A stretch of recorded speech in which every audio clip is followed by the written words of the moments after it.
Berikut ini update perang Rusia dan Ukraina hari ke-635 pada Senin 20 November 2023. Presiden Ukraina Volodymyr Zelensky menuntut perubahan cepat dalam operasi militer Ukraina ketika menemui Menteri Pertahanan Ukraina Rustem Umerov. Prioritas telah kita tetapkan, hanya ada sedikit waktu tersisa untuk menunggu hasilnya.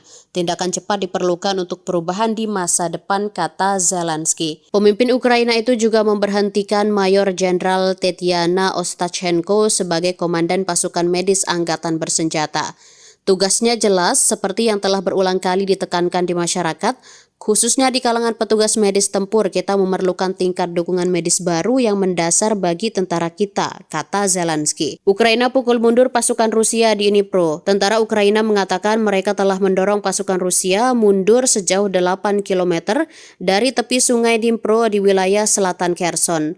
Pasukan Ukraina dan Rusia telah bercokol di sisi perlawanan Dnipro selama lebih dari setahun setelah Rusia menarik pasukannya dari tepi barat sungai Dnipro pada November lalu.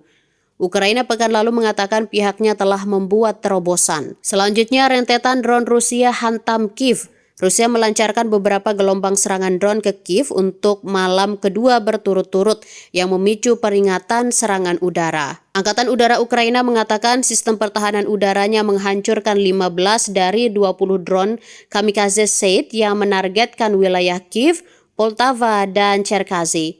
Tidak ada laporan awal mengenai kerusakan kritis atau korban jiwa. Kemudian Zelensky jatuhkan sanksi pada 37 kelompok dan 108 orang Rusia. Presiden Ukraina Volodymyr Zelensky menjatuhkan sanksi terhadap 37 kelompok Rusia dan 108 orang, termasuk 2 mantan pejabat tinggi Ukraina yang kini berada di Rusia atas dugaan keterlibatan mereka dalam penculikan dan deportasi anak-anak Ukraina dari wilayah pendudukan. Sanksi juga dijatuhkan pada individu yang dalam berbagai cara membantu teror Rusia terhadap Ukraina.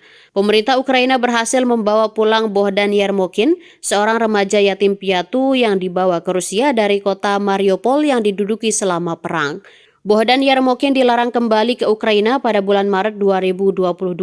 Ia yang kini berusia 18 tahun mengatakan kepada kantor berita Reuters, kepulangannya adalah hadiah yang sangat menyenangkan. Ukraina memperkirakan sekitar 20.000 anak telah diambil secara ilegal oleh Rusia. Zelensky menyambut baik kembalinya Bohdan Yermokin dan berterima kasih kepada para pejabat Ukraina, organisasi internasional, dan khususnya UNICEF, serta pihak berwenang di Qatar atas bantuannya dalam mediasi. Download Tribun X sekarang, menghadirkan lokal menjadi Indonesia.